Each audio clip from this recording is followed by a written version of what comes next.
Hola a todos, mi nombre es Nicolás David. Agradecerles a ustedes por la presencia. Hoy voy a hablar de la rehabilitación del tobillo en el deportista. Primero que todo, quisiera agradecer a las instituciones que hoy permiten este curso, como así también agradecer a ProLife, que es la institución donde yo trabajo y desempeño mi tarea como kinesiólogo todos los días. Poniendo un poco en contexto de lo que es la lesión que vamos a hablar hoy, sabemos que el esguince de tobillo es una lesión muy frecuente en el deporte. Es gran parte de las consultas que se dan en los servicios de guardia, pero también sabemos que es una lesión subestimada o es una lesión muchas veces que no se la toma con la suficiente seriedad, lo cual es un factor que interfiere en que un gran número de casos no acuda a rehabilitación o no logre hacer una recuperación completa, y muchos de ellos terminan yendo a lo que es la inestabilidad crónica de tobillo. Vamos a definir esta situación como la presencia de síntomas tras haber sufrido un esguince a largo plazo, la presencia de síntomas que sean compatibles con hinchazón, dolor, inestabilidad, pérdida de la capacidad funcional, y que le hayan resultado al paciente en una dificultad para el retorno deportivo o para el retorno normal a sus actividades. Este modelo planteado actualmente propone buscar una interrelación de todos los factores que hacen al paciente. Es un modelo biopsicosocial, propone hacer una interrelación entre las limitaciones que tienen que ver con lo corporal, con lo físico, como también los factores del perfil personal del paciente y de los factores ambientales. Vamos a describir un poquito esto. En cuanto a lo que pueden ser las influencias del sistema sensitivo perceptual, el paciente puede llegar a estar afectado por dolor, inestabilidad, miedo a moverse y algunas limitaciones que tienen que ver con la sensibilidad alterada que sucede tras la lesión. Si vamos a hablar de las limitaciones patomecánicas, considerar la lesión del tejido, considerar la inestabilidad, considerar todo lo que tenga que ver con lo que es físico, digamos, restricción de movimiento, laxitud y demás. Si vamos a hablar de las de las interferencias que produce la afectación de la conducta motora, puede haber debilidad, pérdida de reflejos, inhibición, alteración de los patrones de movimiento, alteración del equilibrio. Pero más allá de estas situaciones más bien físicas, este modelo también propone estar al tanto y atentos en cuanto a lo que es la evaluación del paciente, a cuáles son los factores que influenciaron o están siendo influyentes en el momento de la consulta, tanto de lo personal, teniendo en cuenta el perfil personal del paciente desde lo psicológico, teniendo en cuenta cuál es su condición física.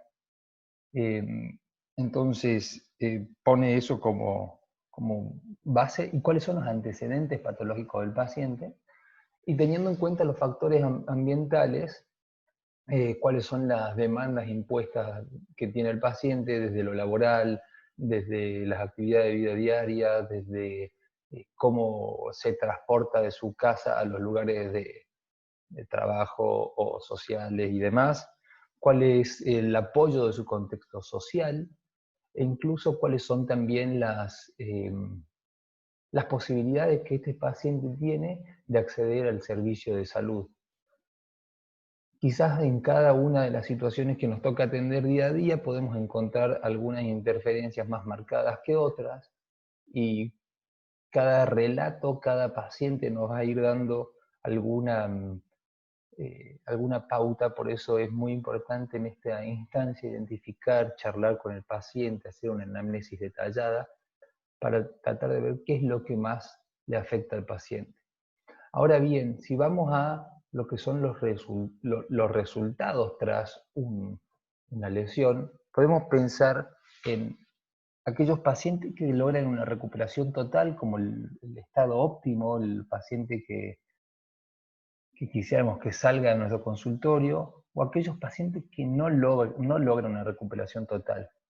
De estos, el extremo más negativo serían aquellos que desarrollan inestabilidad crónica, y en algunas ocasiones nos llegan pacientes que ya han desarrollado la inestabilidad crónica, que vienen con una larga data de problemas y que eso es el motivo de consulta.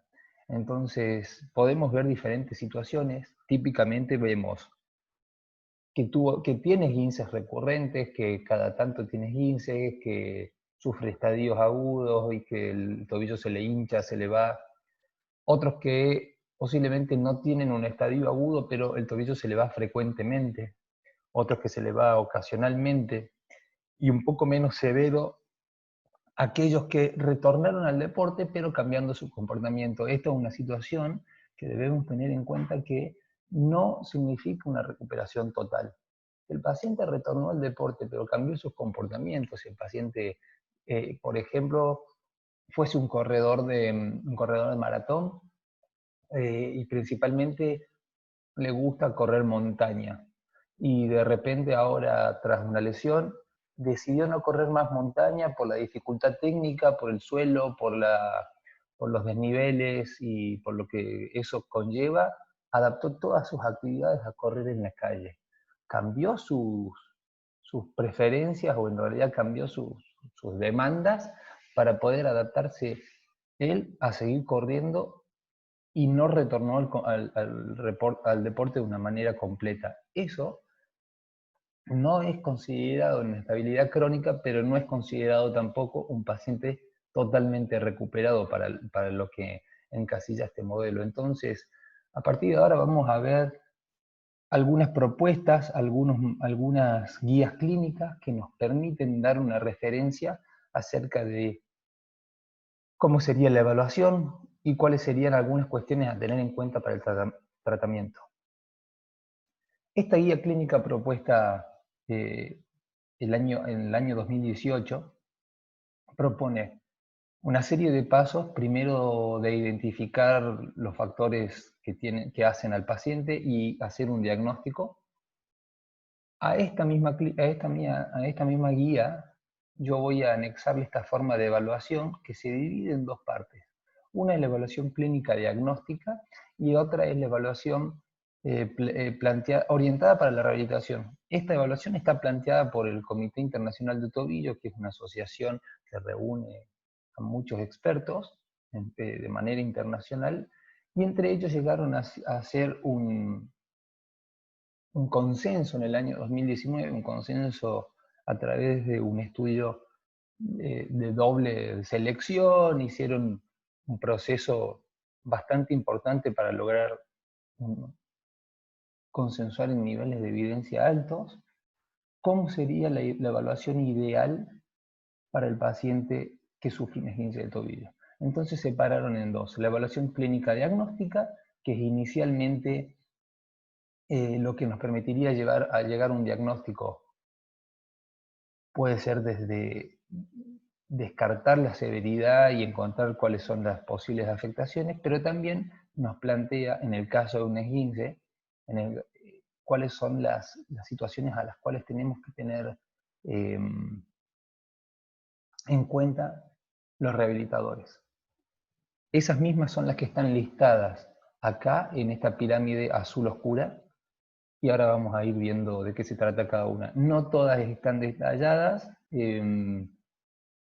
no todas tienen un procedimiento físico de la exploración física, sino algunas también tienen que ver con la anamnesis. Por ejemplo, preguntarle al paciente cuál es su nivel de actividad física, o conocer sobre esto, y conocer sobre o hacer partícipe de cuestionarios autorreportados. Vamos a ver un poco acerca de lo demás. Dentro de lo que es la exploración clínica, vamos a evaluar primero la integridad ósea. Para eso vamos a utilizar la propuesta que todos los expertos están de acuerdo, que es la utilización de las reglas de Ottawa. Las reglas de Ottawa fueron creadas para identificar la posibilidad de existencia de fracturas y disminuir el uso de radiografías en el servicio de salud. Estas reglas consisten en identificar la posibilidad de fractura en el mismo mecanismo de esguince en diferentes partes. Primero, en el medio pie, plantea hacer una palpación de la base del quinto metatarsiano en este sector, luego una palpación del hueso navicular y luego preguntarle al paciente sobre si pudo o no en el momento inmediato del traumatismo hacer 4 pasos seguidos. Para lo que es la exploración de la zona malleolar, también tiene la misma condición de consultarle al paciente sobre los 4 pasos seguidos inmediatos a la lesión, y también propone hacer una exploración mediante la palpación de los 6 últimos centímetros de cada maléolo, ¿sí? Tanto en la parte medial como en la parte lateral, palpar cada uno de los maléolos. Ahora bien, aparte de la exploración ósea, vamos a ver la exploración ligamentaria. Principalmente se sugiere comenzar evaluando el ligamento más importante o más frecuentemente alterado en esto, que es el peroneo astragalino anterior. Entonces, para evaluar la sensibilidad del mismo, se puede hacer una palpación directamente por debajo del maléolo externo y una puesta en tensión llevándolo hacia una inversión del tobillo en movimiento pasivo. Como específico para evaluar la integridad de este ligamento, vamos a hacer la prueba del cajón anterior, que consiste en fijar la tibia y peroné por arriba y traccionar hacia adelante el pie, dejando las piernas del paciente colgadas, el paciente sentado en la camilla con las piernas colgadas. Fíjense en este test, como yo le incluí estas flechas en rojo, pero acá en el aspecto lateral del maléolo externo, fíjense cómo se hace este surco marcado ahí. Ese surco daría evidencia, conjunto a la sensación de inestabilidad, daría evidencia al daño del ligamento peroneo astragalino anterior. Esta guía clínica, como tantas otras, y hay un consenso en esto de parte de los expertos, habla de hacer como más fiel esta prueba al momento del 5º o 6º día del traumatismo del paciente, lo cual puede que el paciente nos llegue antes, típicamente no, pero si nos llega antes, acordarnos de repetir esta prueba al 5º o 6º día, porque es el momento que es más confiable, más fiel la sensibilidad y especificidad de esta prueba. Vamos a ver la exploración de los ligamentos peroneo calcáneo y la mortaja tibial. Estos autores proponen la palpación de los mismos y los movimientos de flexión plantar máxima y compresión de la mortaja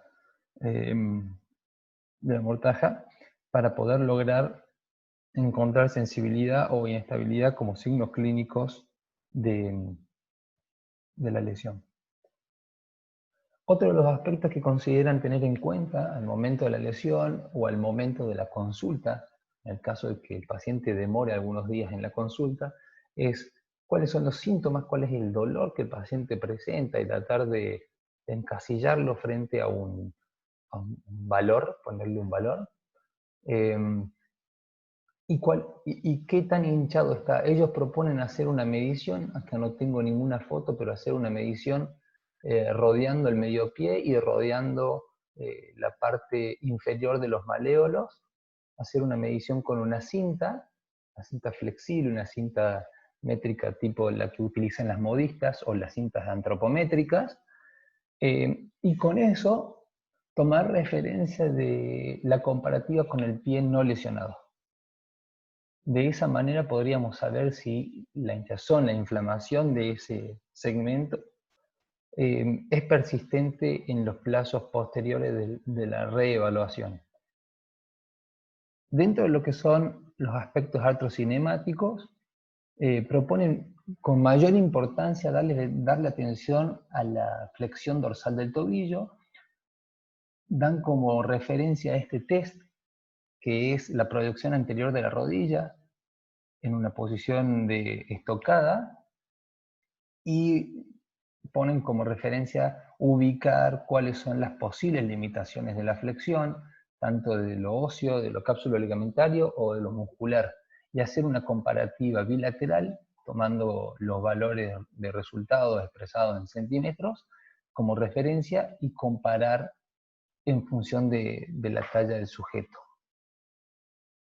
Para lo que es la evaluación del equilibrio, digamos, del balance postural, como así lo plantean ellos, proponen hacerlo tanto desde lo estático, como en estas 6 imágenes, como de lo dinámico. Vamos a ver lo estático. Le proponen primero en posición bipodal, con ambos pies juntos, luego bipodal con ambos pies alineados, y luego unipodal. Acá evalúan tanto el pie afectado como no afectado, y lo mismo se propone hacer sobre una plataforma inestable. Primero en piso, luego en una plataforma inestable, y evaluar cuáles son las condiciones del paciente de sostener esa misma postura durante un lapso de 10 segundos al menos en cada situación.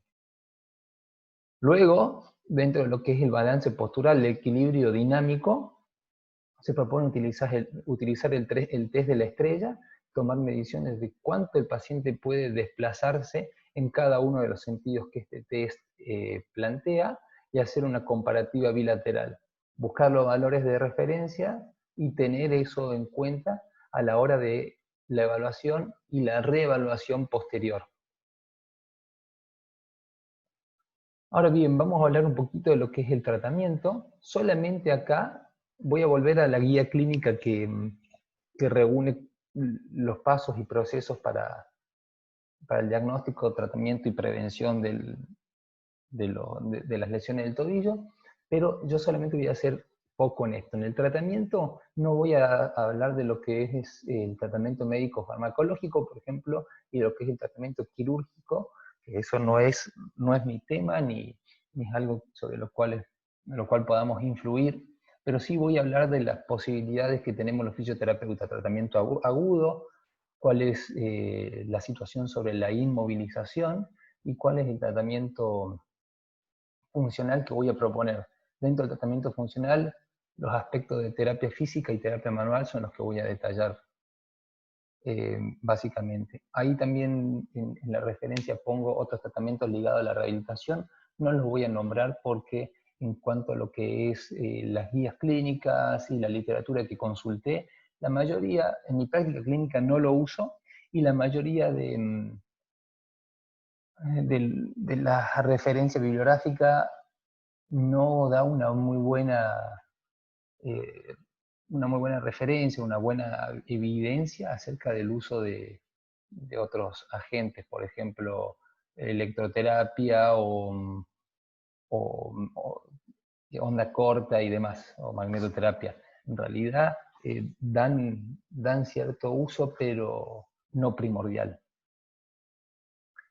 Vamos a plantear algo que típicamente se nos preguntan los kinesiólogos, o algo que es típico y es lo que debería cada uno hacer en el momento agudo de una lesión. Anteriormente teníamos estos acrónimos como referencia: ICE, RICE, PRICE y POLICE. Fueron cambiando dependiendo el contexto, dependiendo las investigaciones, y siempre hacían referencia principalmente a estas tres: hielo, compresión, elevación. Luego se le puso el descanso, también luego se le puso la protección y el descanso, y después lo del descanso se reemplazó por carga óptima. Bueno, hoy actualmente hay una nueva propuesta de utilizar este mismo tipo de referencia a lo de la carga óptima, quitar el hielo, compresión y elevación sí, y dar al paciente, comenzar a darle una carga temprana, educarlo al paciente en función de cómo va a influir la carga temprana y cuáles son las cosas que sí podría hacer pero creo que ese es un aspecto fundamental de nuestro rol como terapeutas, comenzar nuevamente a cambiar este enfoque y dar al paciente recursos de educación, recursos de saber qué hacer en el caso de que sufra una lesión. Vamos a ver ahora lo que es el tratamiento propiamente dicho. El tratamiento desde el ejercicio tiene muchísima, y esta es solo alguna de las que la guía clínica pone como referencia, pero tiene mucha evidencia de alto nivel de calidad que respalda al tratamiento mediante ejercicio. Algunos ejemplos son estos. Eh, no voy a hacer foco en cada una de estas referencias bibliográficas, pero sí tener en cuenta que ese es el respaldo principal, la terapia física. Voy a plantear cómo es un modelo, un aproximado de lo que normalmente yo hago y cómo respaldo esta acción en cuanto a lo que es el proceso de progresión para el tratamiento de un paciente que inicia el tratamiento conmigo y finaliza el tratamiento trabajando en el mismo equipo conmigo. O sea, yo tengo la suerte hoy de trabajar en un equipo que podemos contar con un servicio de rehabilitación y un servicio de readaptación física, que es la fase tardía de la rehabilitación, en donde están a cargo profesionales que son kinesiólogos y son profesionales de la educación física. Entonces ellos se encargan de la fase tardía de rehabilitación con un entrenamiento más específico. Voy a plantear este modelo de progresión que se llama considerar el continuo del control al caos. ¿Sí? Plantean iniciar el tratamiento o iniciar la aplicación de estímulos físicos en el tratamiento, en un principio, en la situación de una fase aguda, en la situación de un paciente sensible, sintomático, o un paciente con mayores riesgos, con actividades que promueven un alto control. Todo esto que estaría marcado en verde, e ir progresando a medida que la seguridad del paciente, es decir, que el paciente esté fuera de un momento de riesgo y que además las capacidades del paciente nos permitan ir avanzando hacia un escenario de mayor caos, un escenario donde el paciente reproduzca de una manera más parecida a lo que hace en el deporte que practica. Entonces propone escenarios de alto control, como por ejemplo cosas como las que puse acá: estimulación controlada, movimientos simples, evitando el dolor, complejidad baja, ejercicios que promuevan facilidad para el paciente, pero que los pueda hacer y que a su vez sean efectivos, para ir avanzando a gestos de mayor complejidad, impacto controlado, gestos complejos pero programados, ¿sí? Y a su vez aumentar la intensidad, la velocidad y demás de cada uno de los gestos.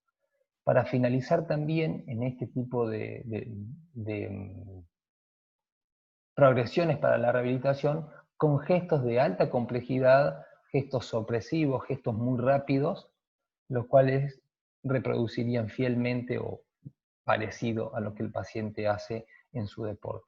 Vamos a ver algunos de los ejemplos de esto, vamos a ir por colores avanzando. Dentro de lo que es la etapa aguda, la etapa donde el paciente puede estar más sensible, la propuesta es comenzar con fortalecimientos analíticos, propios como los que están acá para el pie, por ejemplo, como también así podrían ser estimulaciones de los músculos intrínsecos, hacer ejercicios de regiones adyacentes sin la necesidad de pisar, sin carga, sin hacer descensos corporales, cuestión que el paciente se sienta un poco más cómodo y seguro para la ejecución. Otro aspecto a tener en cuenta es la reeducación de la marcha, casi de manera inmediata, en lo más rápido que se pueda restablecer y hacer que el paciente tenga una mejor respuesta en esta función, va a ser mejor. Pasando un poco a un plano controlado también, pero algo más exigente, vamos a empezar a trabajar con fortalecimiento, con patrones de movimientos específicos, como ejercicios accesorios que pongan en mayor demanda al paciente. Acá hay algunos otros ejemplos de ejercicios accesorios en donde el paciente va ejecutando para esta lesión, por ejemplo, gestos de propulsión o de... Principalmente acá puse todos de flexión plantar en global y en aislado. Algo que podría corresponderse con un control moderado o sí, un control moderado yendo más hacia el caos es introducir actividades de impacto, pero que sea controlado, que el paciente sepa lo que está haciendo, que el paciente se sienta seguro y afiance bien sobre lo que está haciendo. Comenzar a utilizar desplazamientos, trote lineal, velocidad baja, que sea lineal hacia un plano sagital, una carrera hacia adelante, una carrera en el plano frontal, algo rotacional también, como el segundo ejemplo acá en este drill carioca, el paciente girando, oscilando sobre un pie y el otro, avanzando en un skipping o trotando, todas las variables que cada uno considere necesarias y que se adapten a la necesidad del paciente, saltos bipodales o monopodales siempre y cuando se haya ido trabajando, el paciente tenga tolerancia. Vamos a ver acá algunos ejemplos ya de un caos moderado, por así decirle, en donde podemos pedirle al paciente algunas actividades más específicas. Siguiendo con esta condición de hacerlas programadas, fíjense ahora hay cambios direccionales, hay saltos, hay aceleración, desaceleración, freno, hay un poco de todo en estos drills que se les pide a los pacientes. Vamos a ver algún ejemplo de aceleración, desaceleración. El paciente va y vuelve de un cono a otro, retrocede al siguiente y vuelve. Sabe lo que tiene que hacer, no está en riesgo de exponerse a una carga nociva.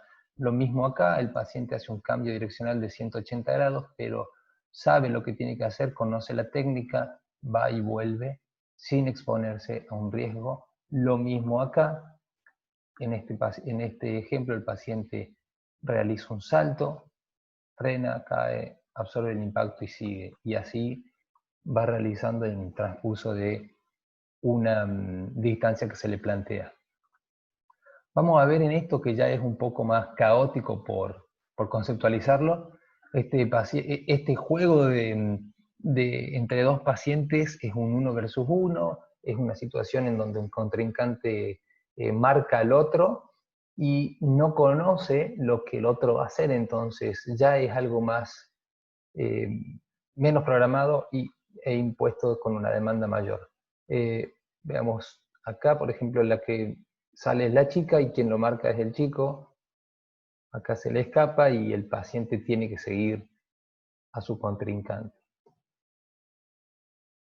Otro de los gestos no programados es esta relación, por ejemplo, entre lo que el entrenador le da al paciente y le va comandando de manera inmediata. A medida que el paciente retrocede hacia su sitio de inicio en el ejercicio, el entrenador le va dando indicaciones verbales hacia dónde ir y qué respuesta darle. Vamos a ver un poquito de esto y van a ver por ahí cuáles son las dificultades que a un paciente, a un deportista, en este caso un futbolista, le puede resultar en mayor o menor complejidad.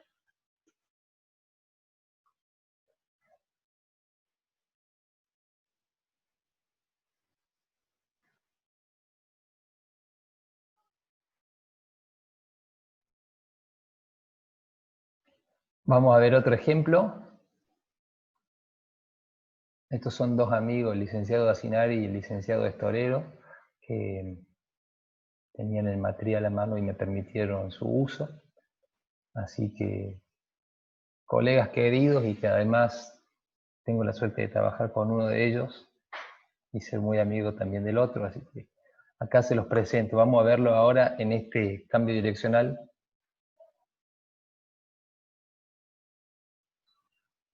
Aceleración y desaceleración.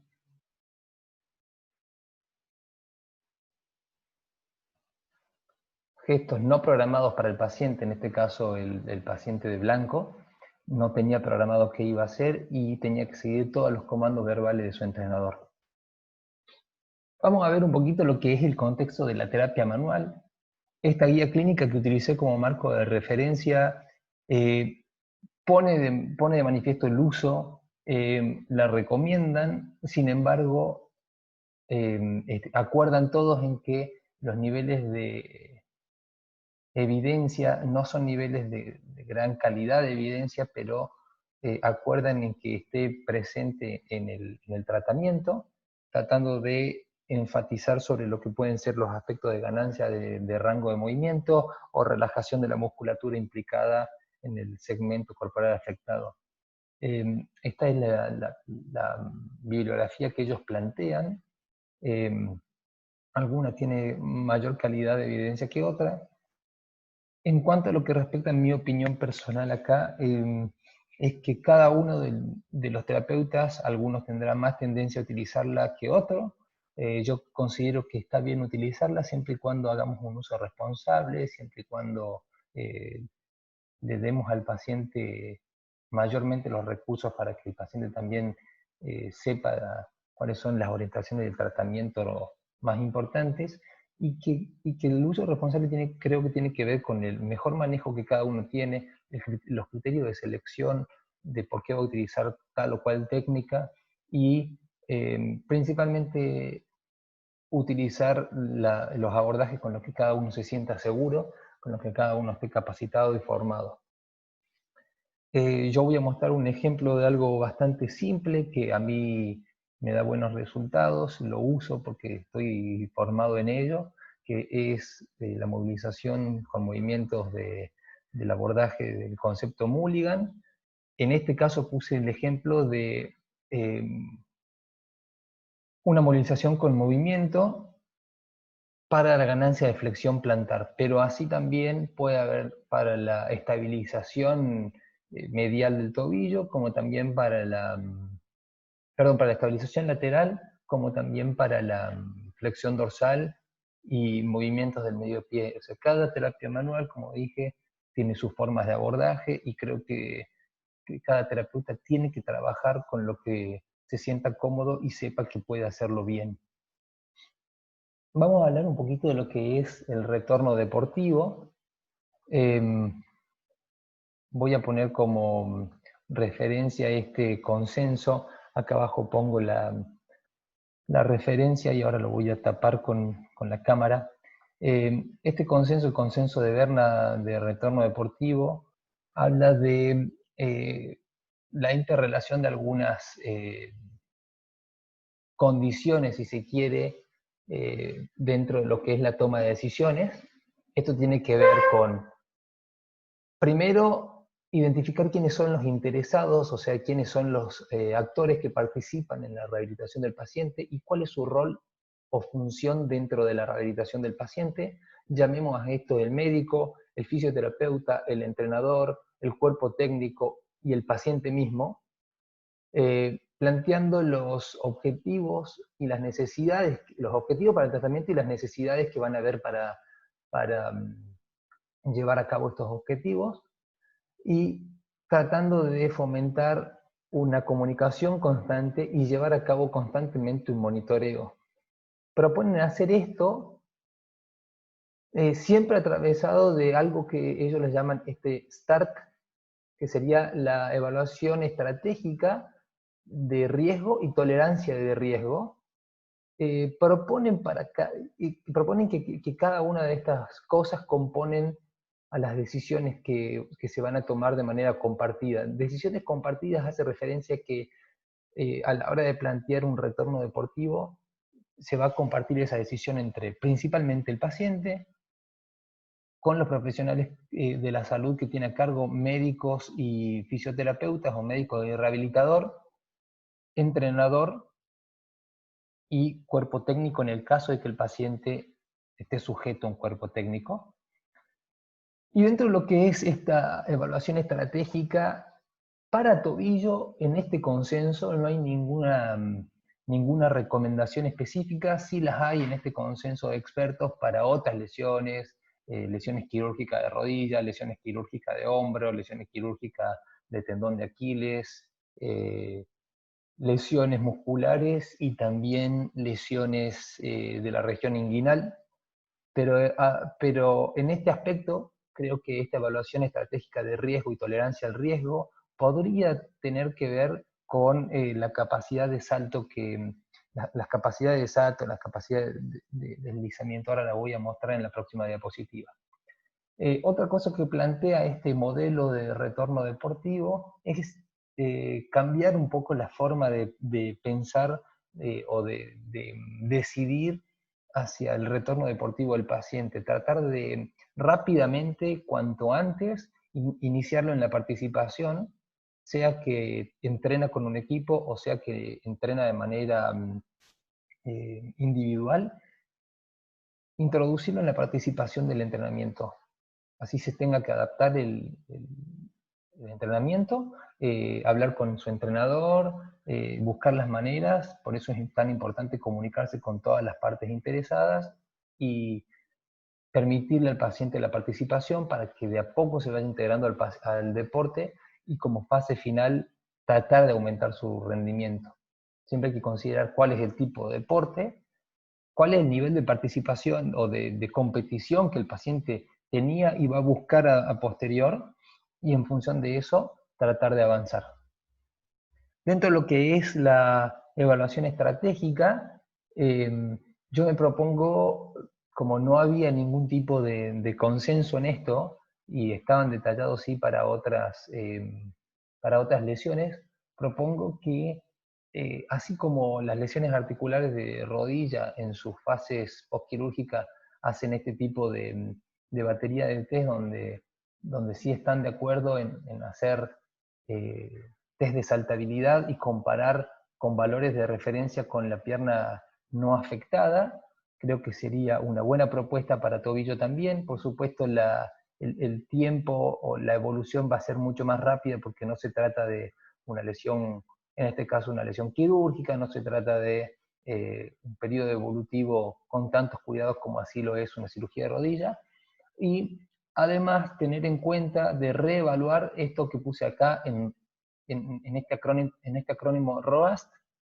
Recordemos que esto era la evaluación orientada a la rehabilitación propuesta por el Comité Internacional de Tobillo, que es lo que vimos al principio en estas dos pirámides celeste y azul.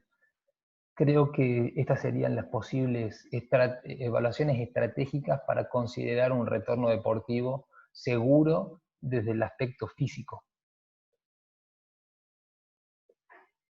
Terminando con esta charla, creo que podemos finalizar nuevamente teniendo en cuenta que son lesiones muy frecuentes y subestimadas. Muchas veces los pacientes consideran que es una torcedura del pie y que ya se va a pasar y no le dan demasiada atención. Y esto, o por ejemplo la situación en la que pueda ser atendido por un profesional de la salud no especialmente formado en traumatología y ortopedia, que no derive al paciente a hacer ningún tipo de tratamiento físico, de la terapia física. Muchas veces se le da antiinflamatorio en la guardia y el paciente sale y nunca más hace nada. Entonces, considerar que existen consecuencias de este tipo de lesiones que pueden traernos déficits funcionales, afectar a la función en general de otros segmentos corporales, como la rodilla, la cadera, y en las funciones que los miembros inferiores llevan a cargo, como también en otras regiones del cuerpo, no solamente ahí. Tener en cuenta que algunos de ellos pueden ir al desarrollo de inestabilidad crónica o acercarse a esos malos resultados de los cuales hablábamos al principio. Dentro de lo que es el tratamiento, acá puse entender las necesidades del paciente, eso es clave, y para esto es importantísimo que fomentemos buena comunicación con todos los interesados. Y cuando hablo de todos los interesados, vuelvo a repetir, hablo del paciente, médico en el caso que tengamos la posibilidad de comunicarnos con el médico, entrenador en el caso que tengamos la posibilidad de comunicarnos con el entrenador. En mi suerte de trabajo, como ya dije antes, trabajo en un equipo en donde puedo hacerlo y puedo comunicarme directamente con el entrenador, pero es importante que si no podemos, le solicitemos al paciente el número de teléfono del entrenador y tratemos de mantener una comunicación a favor de la recuperación del mismo. Sin más que esto, decirle muchas gracias por su tiempo, espero que les haya gustado. Esta es la bibliografía que consulté, la bibliografía principal. Dentro de cada una de estas marcos de referencia, hay algunas referencias más que se fueron solicitando, que se fueron indagando, pero estas son las principales. Muchísimas gracias, espero que lo hayan disfrutado.